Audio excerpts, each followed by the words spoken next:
We are back, baby. It has been a fat second, hasn't it? Do I look any tanner? No, you don't. We did it the last time. You got used to it.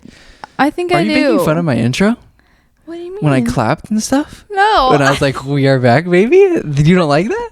No, Okay. I was just laughing. But it has been a little bit in the last podcast. Oh, wait, I'm trying to remember. It's been a long time since we've done it. But what I was thinking is, I said how I've been...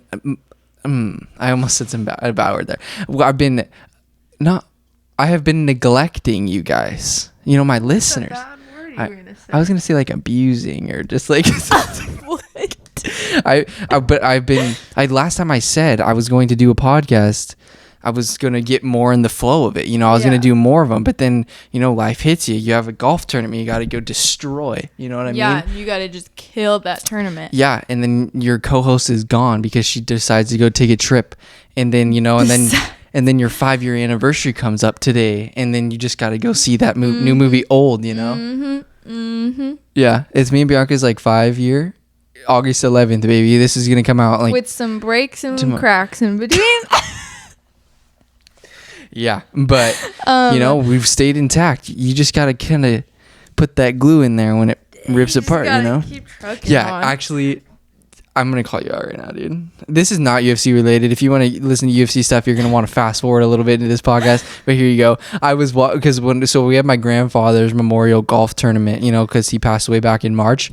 And now we had he loved golf, and so we went and played in like the Scottish Links and his local golf course, and we just got the whole family together. It was really cool seeing everybody. Awesome. But I walk up to go like chip in a putt or whatever, and then back in the back I hear one of my family members ask Bianca, so how long have you guys been together? And then I hear Bianca, she's like, 5 years off and on. And I'm like You heard that? Yes. And I was walking and I was like huh. And then you don't have to tell the family members that, dude. No, but she why do you have to add the off and on? Because she was like asking, she was like, so you guys have been together since high school and college? Like, she kind of was like hesitant, and I was like, well, yeah, but like off and on. Like, she made it seem like it was weird that we were together since then. Why? What?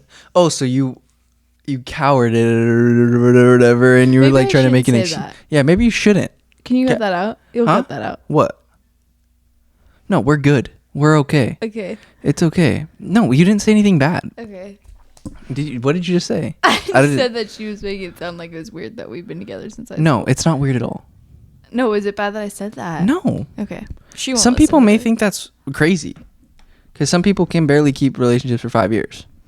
True. We've been together than a lot of newlyweds we know. That's actually big time facts. There's a lot of people that get married, like they know each other for 2 years and they're like, bam. I think there's a dude on The Ultimate Fighter that was married for like 2 years. Now they have a child and stuff. Yeah. Which is sick. The Ultimate Fighter, this season, I'm so happy they brought it back. It's been phenomenal. You never told me that you heard that. Here's like a... And you didn't say anything to me after hearing that? No, I just brushed it off and just hit 320-yard bombs. I just gave you the fire. You just gave me the freaking fire. But, you know, since it was last weekend that we had this, I didn't get to watch the Gone versus Lewis, and I didn't want to buy the pay-per-view after the fact. It's like, what's the point of that? Am I right? What's the point? But I did watch the highlights, you know. So many freaking good fights on that card. And I didn't even get to talk about it because I did the predictions before Bianca left. I did the predictions for the Hall versus Strickland, and nobody really wants to hear about that. But what I will say is...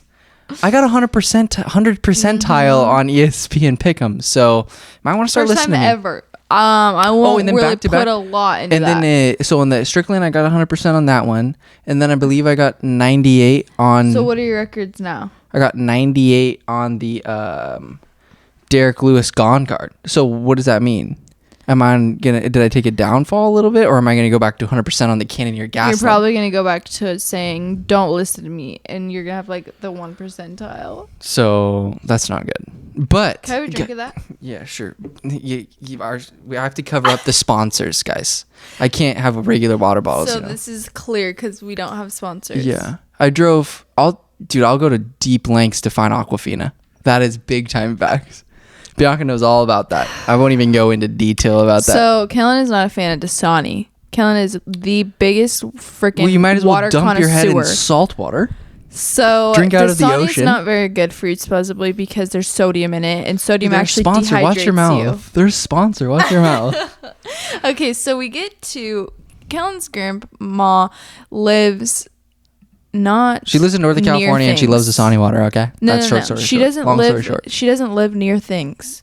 So when you want to go to a store, it's like it's a ways away. So we went to three. We went to 3 stores. 3 stores. We went to 3 stores looking for Aquafina. It was our last store. We found it. So we went to How Ray's. long did it take us? Ray's? We told up to like an hour and a half. An hour? It took at least an hour and 20. To get Aquafina. What else were we doing that day, huh? But we had a case of Dasani at the house still. Yeah. So that's. I'm boyfriend of the year because I drove to Portland. You are. And I got her stuff from a goodie bag, and I got her. And we went to a movie. I rented out the whole entire movie theater. It was just us. And then I also got her Dave's Chicken, which is, as Chael Sonnen has said, Dave's Hot Chicken is the best hot chicken in the Oregon region. Who said that? Chael Sonnen, remember the UFC guy? That I sent you the video. You watched the video? Yeah. And then Burger King is the second. But I haven't tried Burger King I've been trying to get him to try Burger King's chicken sandwich because I've tried it and it's good. Okay, well, I love Dave's Hot Chicken. I've been talking about it a lot. We went there one time, like, spontaneously, like, kind of stumbled upon it before my trip. We were getting our toes done and the guy mentioned it. So we went there and we loved it. And I've been craving it ever since. And I come into Kellan's household today and there's a bag of Dave's Hot Chicken and a bag of goodies that he bought me. Yeah. I purposely made her mad beforehand just so she would be like... he was like being mean over text, so... Yeah. You were like, doesn't matter. Yeah. And then we went to the movie theater with nobody there and we saw that movie Old. I'd give it a solid 7 point negative really? 5. So I'd give it a 6.5. No, I'd give it a 7. No, I'd give it a 6.8. I'd give it a 6.7. 6.7. Why don't you just agree with me? Why not just agree with me? Because I don't think what gives it the 0.2 dock? Why'd you dock it 0.2 from mine? Because it just deserved that point off. I give it a 6.9. 6.9? Yeah. Okay, well, I'm giving it a 6.6. Huh? I'm giving it a 6.6. Okay, whatever. Okay, well, no, it was kind of sick because we went to a matinee showing. There was not a single person in the theater. It was just me and Kel. So it's like he rented it out for me. Basically, or it was just us in the middle. Yeah, it was big time. I like that movie a lot. You guys need to go see it. I've seen because watching UFC, you're gonna watch a lot of the same commercials over and over again. And that's one of them. And it's usually one of them. Yeah, is the trailer to that movie. Yeah, I think that's why. Right? Maybe. I think so. I definitely know it's not MLB Network because you get those stupid interviewing ones every time. We're like, oh, hey, Harold Reynolds. It's on one of them because whenever we watch it, it always comes up. Harold, how do you deal with a big show, Walker Bueller? So stupid.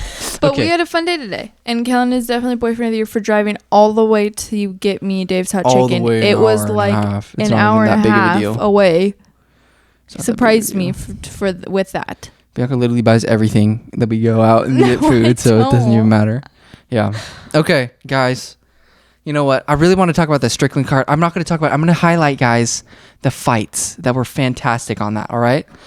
I told you. What did I tell you? Okay, I was wrong about a little bit. The Kai Kamaka Danny Chavez wasn't crazy, but there were glimpses where it was like, yes, that wasn't crazy. That was fire. And Zurgadashev, he was good. And like I told you, watch out for Philip Rowe. Grutzmacher versus Rafa Garcia was probably like low-key one of the fights of the year. Like, that was crazy. We had, pound for pound, if you guys watched that Chris Grutzmacher versus Rafa Garcia, that was crazy. Grutzmacher gets dropped early. I love how we're talking about a fight from like 2 weeks ago that nobody remembers. But you guys have to remember this, okay? Grutzmacher walks down Rafa Garcia and gets that dub. He has a chin of iron. And after losing to Alexander Hernandez, who actually just got a fight, this is... Chris Grutzmacher, I'm forever going to watch his fights because he's an absolute stud. And then after that, we got Jason Witt versus Brian Barberena, which is, I typed this down on my phone because at the end of the year, I'm going to do awards for fights of the year. Yeah. Brian Barberena versus Jason Witt. It is this fight. I don't know if people have been hyping this up. I feel like people are just glossing over this because it wasn't like a big time fight, but Jason Witt and Brian Barberena has been a fight. I've never got on my feet and started busting up laughing in a fight. Brian Barberena. Why laughing? Because These guys are going after it. Brian Barberena, he gets dropped, okay? He gets taken out. Jason Witt's a phenomenal wrestler, like phenomenal. But then Brian Barberena, he's a freaking zombie.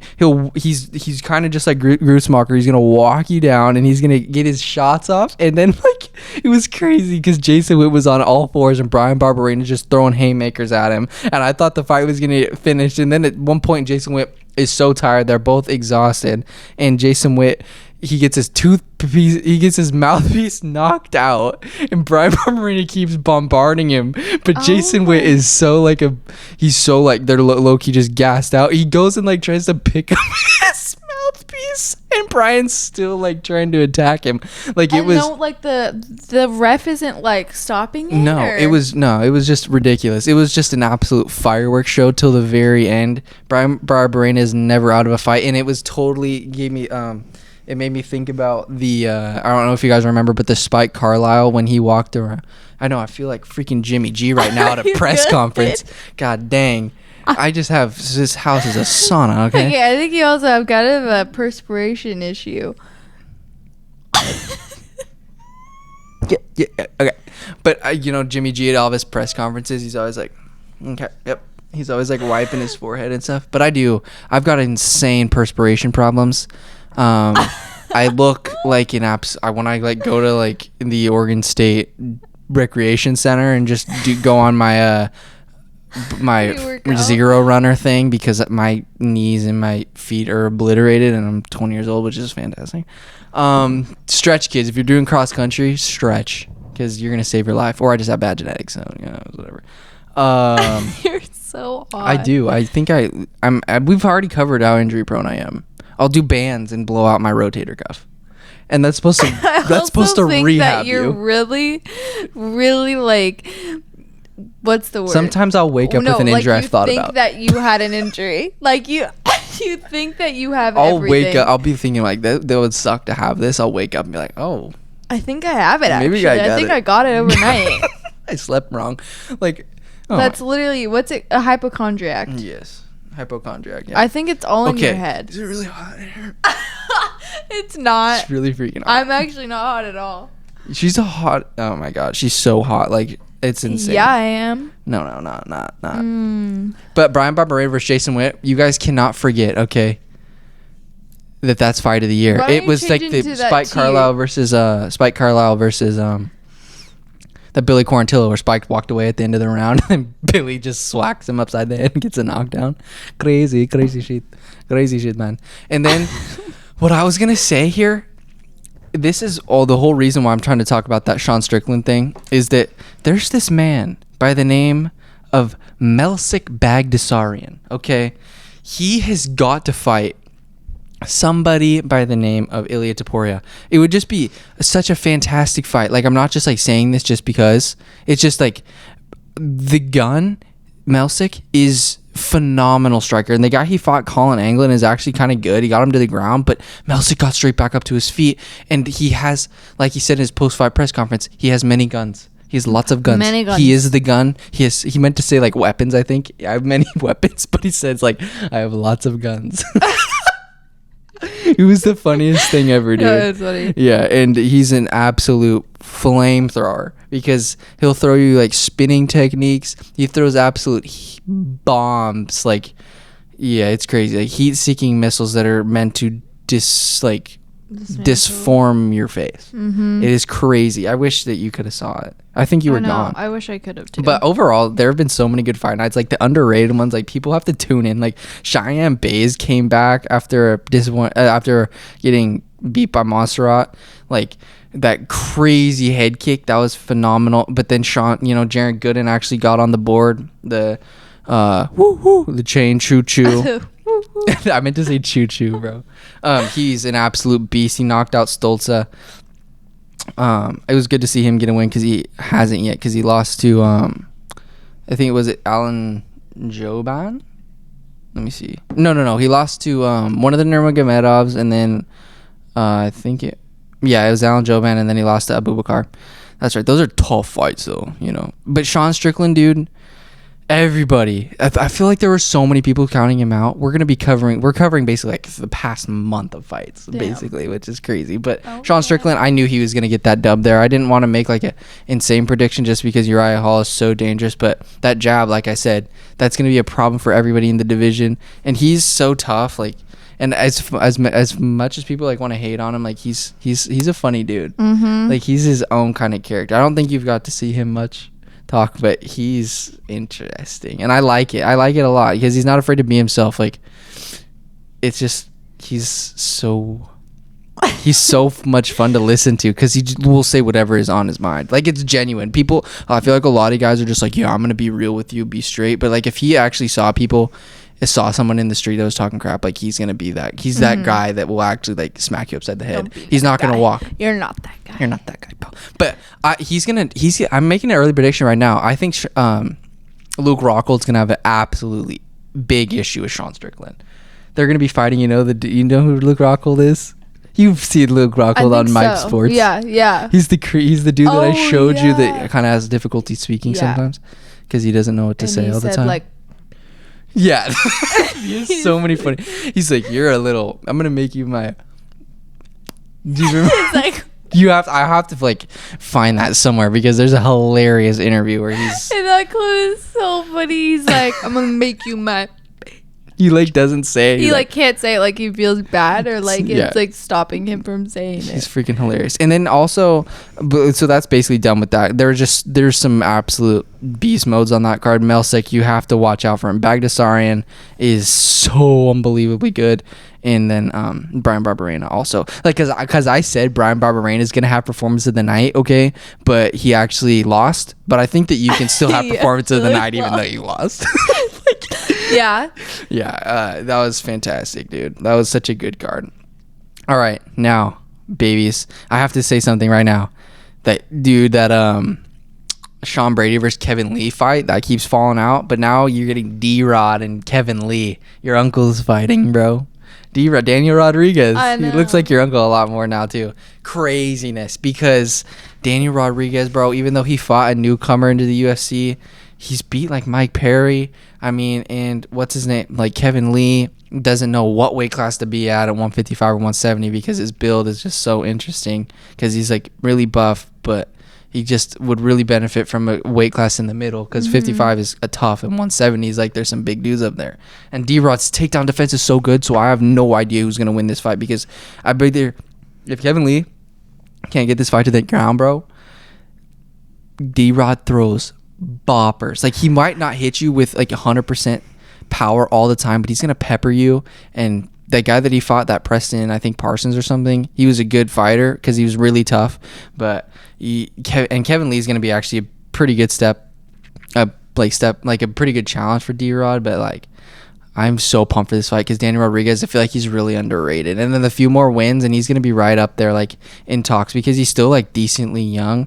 And if his takedown defense, like I've said, can hold up in that welterweight division, he is in for a good ride at welterweight. I really like him because his stand-up is so clean and he's like not scared of anybody, like legit. Because it's so weird because I've mentioned this before on a podcast where like guys like Mike Perry and stuff, like they seem really scary, but then like when you match him up with like a guy like Daniel Rodriguez who's like not scared of you like whatsoever, like it's just so interesting to me because you have these killers, but then there's like guys that are just as bad as you know what I mean? It's just like kind of sick of like the balance because like some of these dudes think they're absolutely like world beaters, and then you like match him up with another dude that's like, bro, I'm not and fucking, they're just like average. I'm not fucking scared of you, bro, and then you'll get your ass handed to you. It's kind of cool. No, I like it. Yeah, they need that.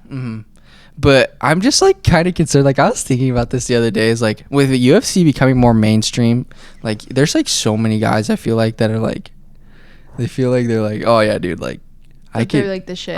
I'm tough. You know what I mean? Yeah. I just, there's so many people out there that have, like, I seriously have done probably 5 classes of jiu-jitsu, and I've realized that fighting or doing any of that is not for me.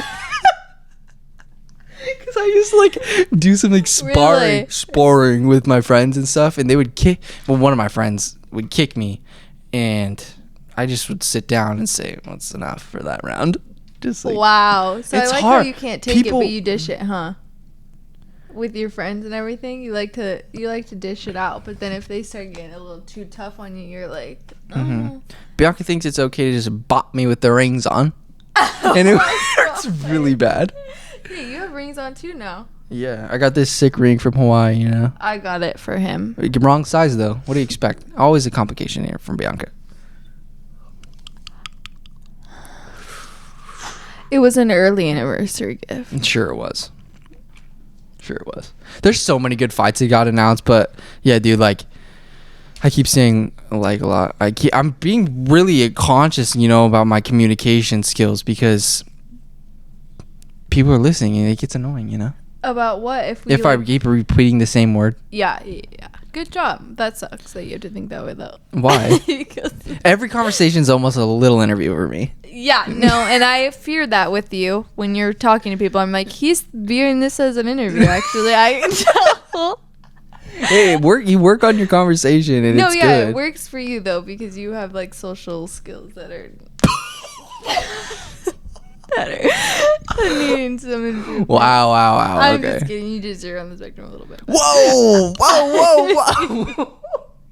Wow, man. We'll get to some of the more newly announced fights later, but I kind of want to. We will since. Thanks for the love. You know, I released that podcast earlier, and it was it did really well. I did it earlier in the week, and this one's gonna be later in the week, so we'll just get back on the earlier week. Like, we'll get back on the earlier. So we're not you guys on love, but we'll get back on the earlier schedule next week, I guess. You know. So how much we got left of this? Dude, we've only been talking for 20 minutes, man. I'm just kidding. I hate you. I'm the worst. Yes, I know. After all the things I do for you. I know. I'm kidding. I'm just kidding. I love you. Guys, UFC, I never got a chance to talk about this. I knew from the get-go, Cyril Gane is just more Get-go? well... What did you just say? From the get-go. Like the gecko, like the animal gecko. Like a lizard gecko. Like Geico? Geico Insurance. Gecko. Wow. All right, guys. Cyril Gane. You know, it would be fun if I printed out emojis and told you the emoji and then tried to see if you could guess the fighter based on like a couple emojis. Okay. Because like there's a bowl of cereal and a squirt gun and like Cyril Gane. Like, get it? I told Kellan that we should do a segment where we find people like we Dude, yeah, we find people on the street. No, do the like, New Girl episode. We take UFC fighters and we zoom in like on Mr. photos. Mr. Winston. We screenshot their tattoos and I have to guess whose tattoo they belong to. Do you know how difficult that is? You don't know half the people on the roster. There's some people with really distinct tattoos. Like the huge lion. I'm going to show you the Conor McGregor one and the McGregor one on his belly. Dude, are you all right, man? Are you good? No. Like, you're mean. Are you good? You're mean weird. You're good. You're all right. Okay. Cyril Gane. We knew this. Really good footwork. It can pick you apart from the outside. Only Great fighter guy. that you could literally use an emoji for. What do you mean? Who else? Give me another example. Is there this emoji? Is there like a West Coast emoji? Nope. Is there like this emoji? Nope. Are there like gang sign emojis? Why? Like Nate Diaz, you know, you could do like Stockton, That you could know. be Like. anybody. Anyone with a gang sign or Okay, I'll give you an Irish flag. Who's that? Connor. Oh, see, this game But would I work. can name like 20 Irish fighters. Could you now? There's Could probably you only now? like Could you now? like 10, Could you know? like 5. Could you now? I don't know. Name an Irish fighter. Joe Duffy. I couldn't even name a couple Irish fighters. You probably could if you really thought about it. Oh, I mean, there's that one dude, freaking, but he's not even in the UFC yet. That copies him. What's his name? I forget. I don't. It doesn't even matter. Okay, Oh wait, I we do. need to continue. All right, Cyril Gane, bro. So are we on the card yet? Like the current card? No, that's the Gastelum Cannonier. That's coming up. Are we doing that this Yeah, episode? of course. We should probably do that. Why? I want to talk a little bit about the Gane card because it was absolute psycho. Oh. Song Yadong. What did I say? I didn't say anything because you guys didn't make here. I didn't make a podcast. But if I would have said Song Yadong's gonna get that dub over Casey Kenny, man, because Song Yadong is an absolute beast. He ran into Kyler Phillips, he ran into a couple MMA lab beasts, man, and he got past him. There's been a couple, like, people were a little iffy on some recent fights, you know, because I think the Rafael Fiziev versus Bobby Green, there was some controversy there. I thought Fiziev is an absolute killer, but Bobby Green, he's that was one of the fights of the century, because Bobby Green, he will put up a fight against anybody. He gave a future champion a tough test, because Rafael Fiziev is an absolute savage. Savage. It was cool to see Alonzo Metafield get a dub. Manel Cap, I was really happy to see Manel Cap get a W, because he's had some really tough fights. Like right out of the shoot, he had to fight I think it was Alexander Pantoja, and then he also had to fight that Marcelo Rojo guy or something. Or no, was it not Rojo? It was Nicolau. Yeah, Matias Nicolau. There was a couple guys. There's that Rafa Garcia, Matias Nicolau, and Marcelo Rojo, who's actually going to be fighting. Who's Marcelo fighting again? It is Jonathan Martinez. He's stepping in for Nathaniel Wood, which is actually kind of sick. But what the hell was I saying, dude? I get completely lost in the moment. You're a dork. Oh, I was talking about Manel Cap, man. Yeah, Manel Cap. It was, like I said, he got kind of thrown to the wolves really early in his UFC career. So it was cool to see him get a dub over a tough Odie Osborne, who knocked out his last opponent, I'm pretty sure, like out cold. Yeah, Jerome Rivera. Yeah, that was a devastator knockout. Yeah, he's so good. His striking is phenomenal, but I think his downfall a little bit is just that his, his freaking output is sometimes lower than his opponents, but his skill level's like right there with everybody, and he is absolutely fantastic. Miles Johns gets that dub. Johnny Munoz, he got a dub. But the main juice, man, that I really want to talk about, Jose Aldo. He is an ageless wonder, and there's going to be some serious issues there at the bantamweight division, because like I would absolutely love to see a Jose Aldo versus, like, give him Dillashaw. Give TJ Dillashaw. The fact that TJ Dillashaw jumped Corey Sandhagen in the rankings is so dumb. Corey Sandhagen won that fight, bro. Fight me about it. Fight me about it. Corey Sandhagen won that fight. How frustrating is that for Corey? 100%. But we're not even going to go back that far. You want to know why? Because we're going to stay right here in the moment. Because I keep absolutely backtracking so far back into the past, because I just, Bianca just decides that she can just go on vacations and complain, Yeah, it's okay. Don't be mean. Don't be nice to me now, man. Jose Aldo. He's going to get a title shot again. I mean, there's going to be nobody out there to take him out, because he can do it all. He can do absolutely everything. He's going to grapple and he's going to kick you, absolutely destroy your leg. So much he can do. And Sean O'Malley's talking about how, I was listening to Timbo Sugar Show, is a fantastic podcast. I liked Tim Welsh, but like Sean O'Malley, he's a cool guy. Definitely a cool guy. I like their humor. Interesting guy. I don't know I think he's biting off a little more than he can chew there with Jose, because, Sean O'Malley, if I wasn't mistaken, even though there was a lot of output on Chris Moutinho, he was huffing and puffing in that second round. And, you can't be doing that against a former world champion. Yeah. That has felt 145ers. He's fought Conor McGregor. Yeah. So he's not scared of Sean O'Malley. No. Sean O'Malley probably could go tit for tat with him, like on the feet. But as soon as they start to mix it up on the ground, Jose Aldo is a tank. And you're not going to take Jose Aldo down. He's like some of the best takedown defense in UFC history.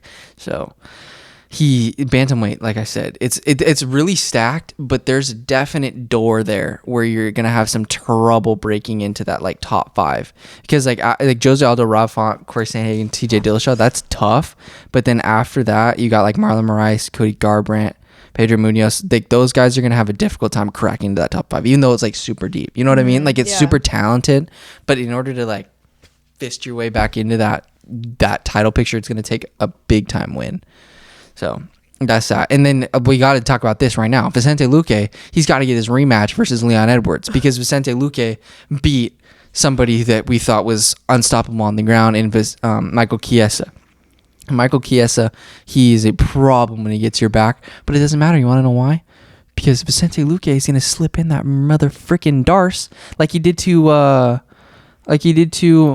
Tyrone Woodley after he cracked him. I think that's back-to-back. Is that back-to-back Darces? You betcha it is right now. Michael Chiesa, you know how hard it is to submit that man? I guarantee there is 0 people on planet Earth that predicted a Vicente Luque submission.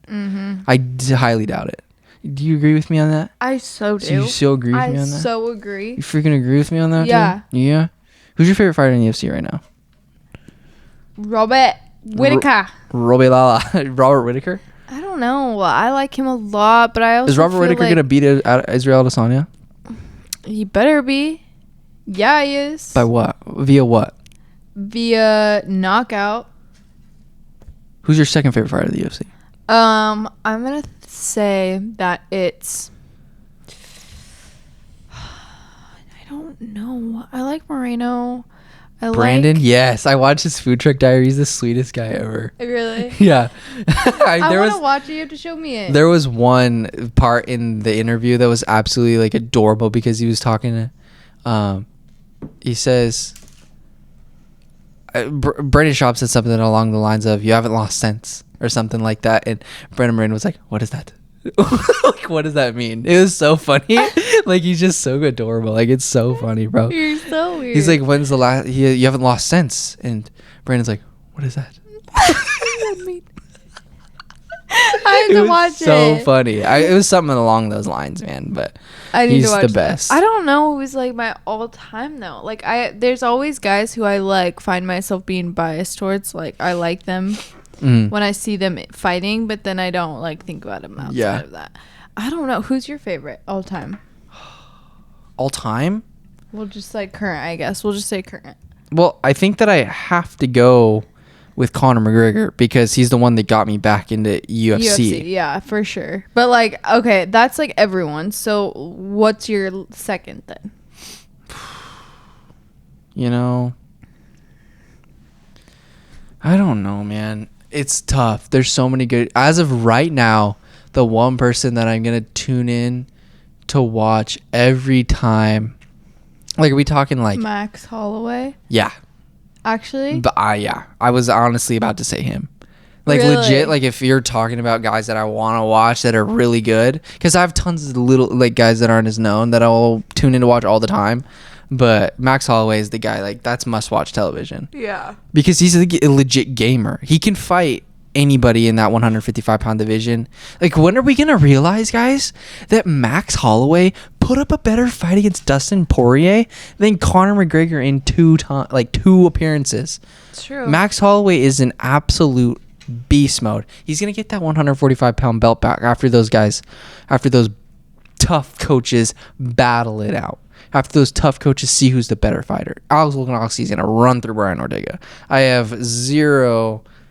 There's zero part of me that believes that Brian Ortega is going to beat Alexander. Alexander is that's going to be such a fun fight, though.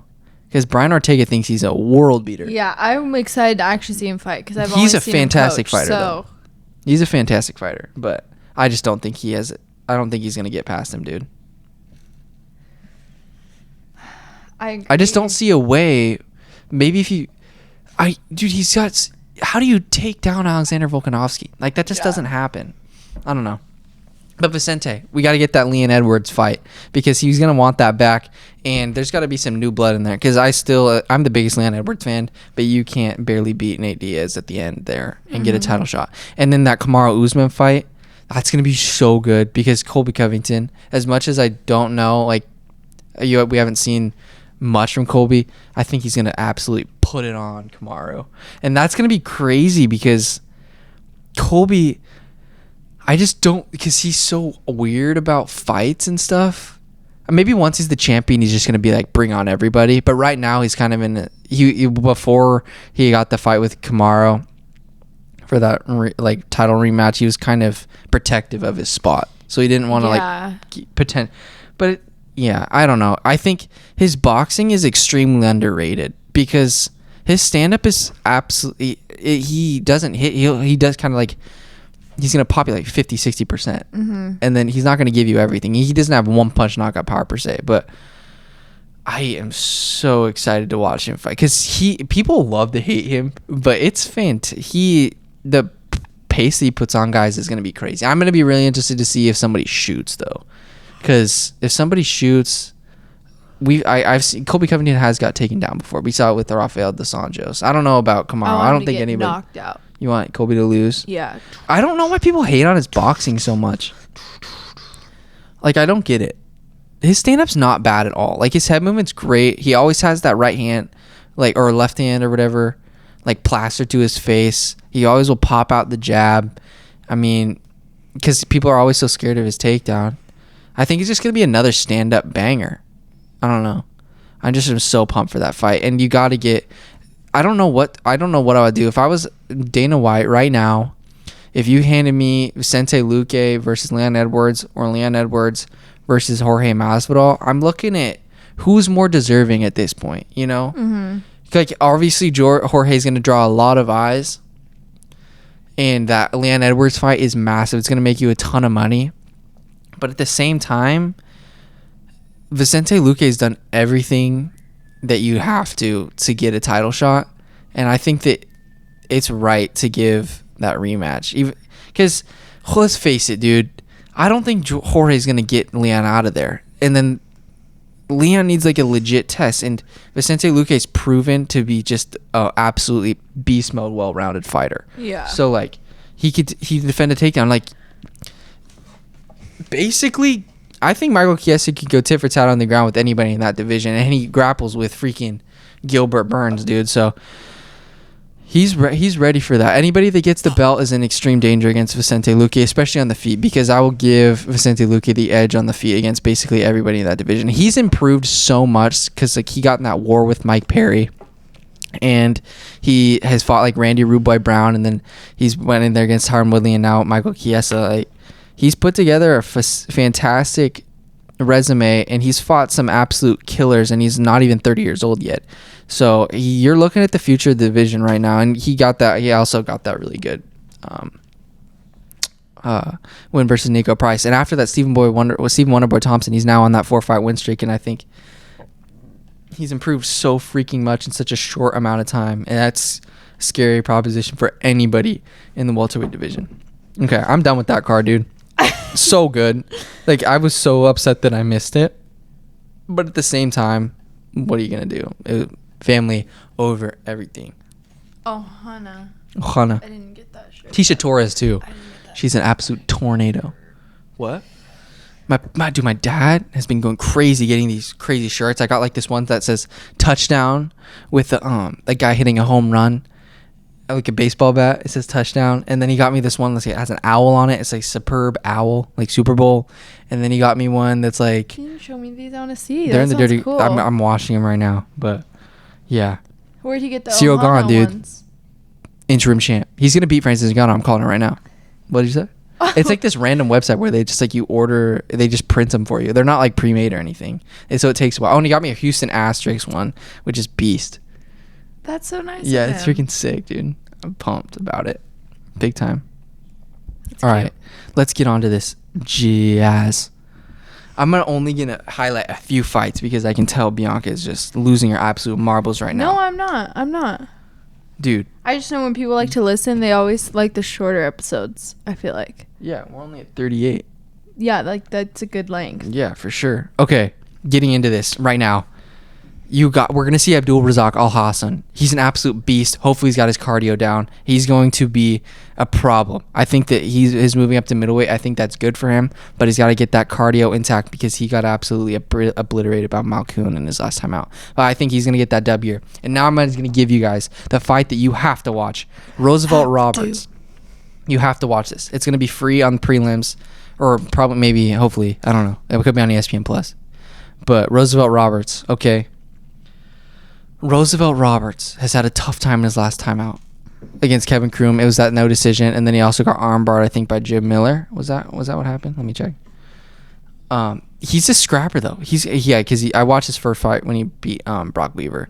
He's a scrapper. He's gonna throw hands at you, and he's kind of a beast. Like he he's just kind of one of those dudes like Danny Rodriguez he just kind of throws hands. He's just like kind of that, not your stereotypical like mixed martial artist, you know what I mean? He's just kind of a scrapper. And then you get Ignacio Bahamondes, who lost his UFC debut against John McDessie. John McDessie's a beast, but Ignacio, I think he's like 6'3", bro, and he's a lightweight, so he's like Philip Rowe, like we had on the Strickland card. So he's huge, and he has length for absolute days. So this is going to be an absolute banger, and I'm going to look for Ignacio to get his first dub here because he's so young still.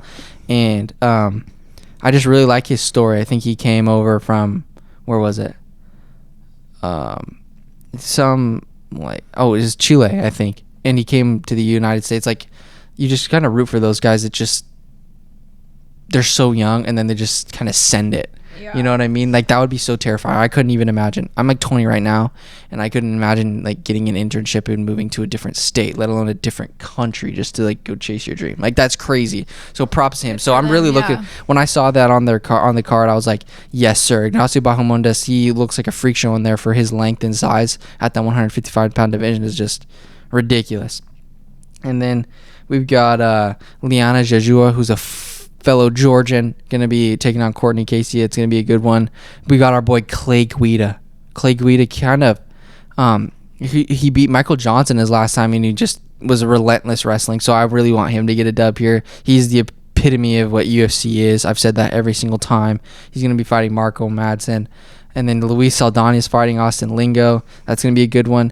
But let's just kind of, if William Knight is fighting. William Knight kind of had a tough loss in his last time out. But you know what? That's okay. Because Dao Jung is kind of a savage. Who's Dao Jung actually? Dao Jung just got a fight. I think Dao Jung just got a fight versus... that's Jun Young Park. My bad. Guys, I got the names kind of confused there. Dao Jung, Jun Young Park. My bad. What is it? William Knight, dude. He's a tank of a human being. And I'm thinking he's going to get a knockout here against Fabio Charant. But who knows? You want to know? Because Fabio he kind of is a sad. I think he lost his first fight, too. Oh, he's got a Golden State Warriors. Yeah, he lost his UFC debut against Alonzo Menefield. Okay. Both of these guys are going to be hungry, dude. But this is going to be a good fight because William Knight actually has super good cardio for his size. So it's going to be crazy. And then Brian Boom Keller lost to Ricky Simone, who's going to be a 135-pound problem. He's going to be fighting Domingo Pilarte. Brian Boom Keller, I'm going knockout here. And now, what I was going to say is when I was watching that Brandon Moreno thing on his Food Truck Diaries, everybody's talking about that Cody Garbrandt fight.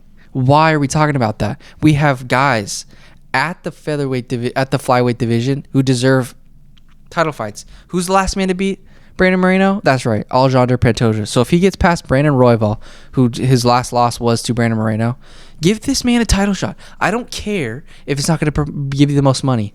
Make it a co-main. Do a title fight with the crazy good freaking, I don't know, crazy freaking, do it on the Ngannou versus Cyril Gane card, because Alexander Pantoja is so game for anybody. Like, I hate all this talk about, bro, we need to have, I understand it's a business, but you have to have the best fighters fighting. That's what you freaking preach.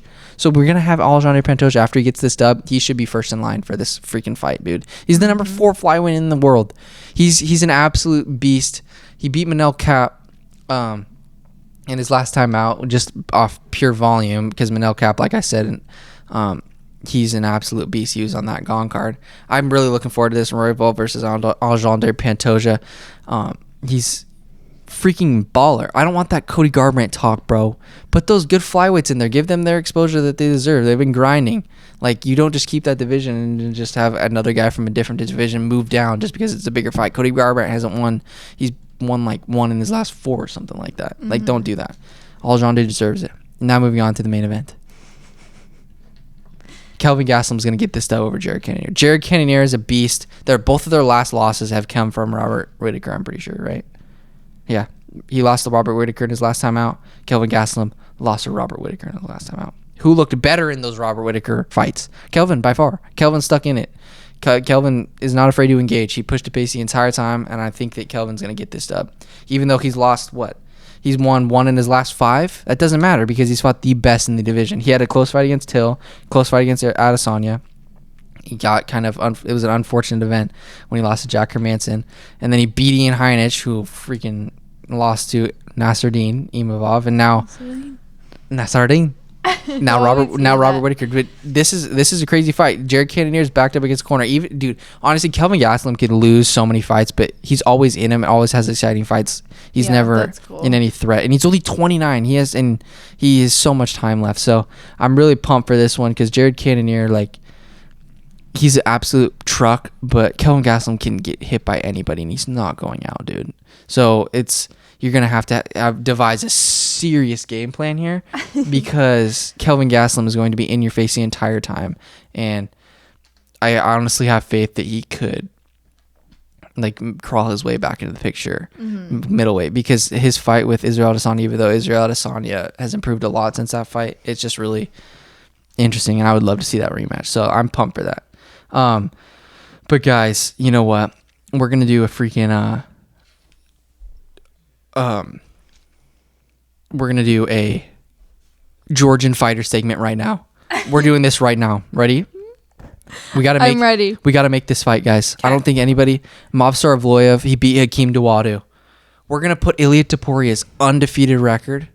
We got to go against Movsar Evloev. I think that would be a fantastic fight because Movsar has concrete in his fist and he can take down basically anybody in the division. And then you put Ilia Topuria. This is a great fight. It's the 15th ranked. Ilia Topuria's 15th ranked. Movsar Evloev's 13th.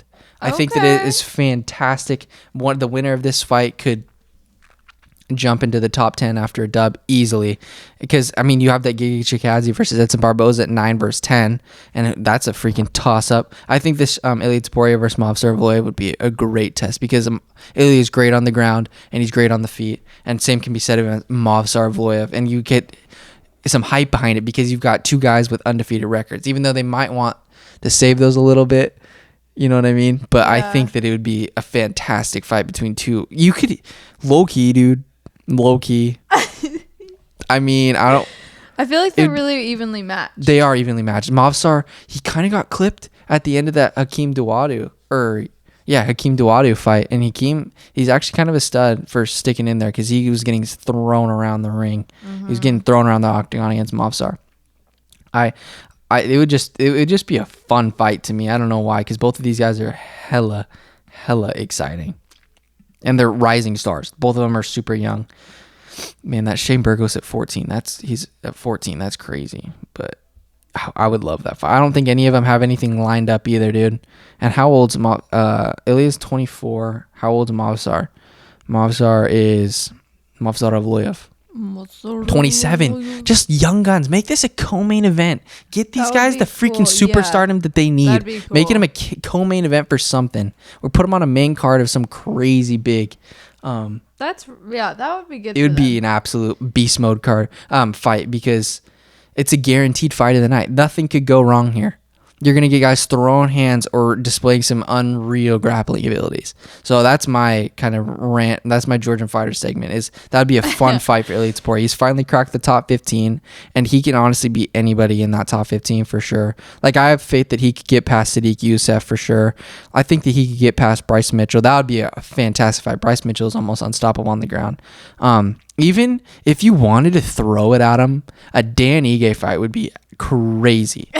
Because if you wanted to absolutely propel this kid into superstardom, you could go Dan Ige at number 8 there and put him into the top 10. That would be crazy.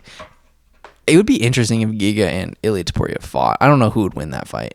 That would be crazy. That would be cool. Just Georgia represent. It'd be insane. That's my Georgia rant, because you got to always put them in there because they're the best fighters in the UFC for sure. Pound for pound. Pound for pound. Pound for pound. Okay, I want to get to just really quick. We're at 49. All right, let's freaking bang these out. Tom Aspinall versus Pavlovich. Aspinall is going to be heavyweight champion very soon, and I'm pumped about the Jonathan Martinez, that Marcelo Rojo stepping in, because I think Marcelo, he's gonna be when he was fighting Charles Jourdain, Charles Jourdain. Charles Jourdain actually got a fight versus Lerone Murphy, and that's gonna be a cracker cod, mate.